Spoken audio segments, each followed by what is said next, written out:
the metal is like drugs, you know. Once you get into it, like you just want harder and heavier. So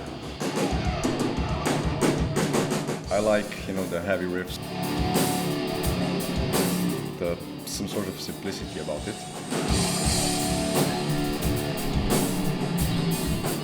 It makes me feel like just normal, something I would do every day. So.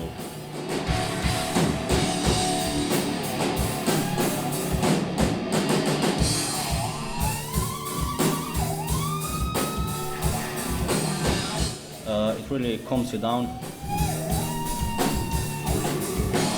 because all the anger that you have inside of you, you just let it go with music, even though these so-called dance, moshing stuff, it's the way of getting your anger out.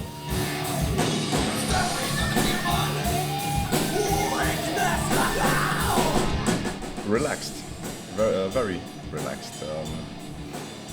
Like, it's a safe space for me, and for a lot of people in the community.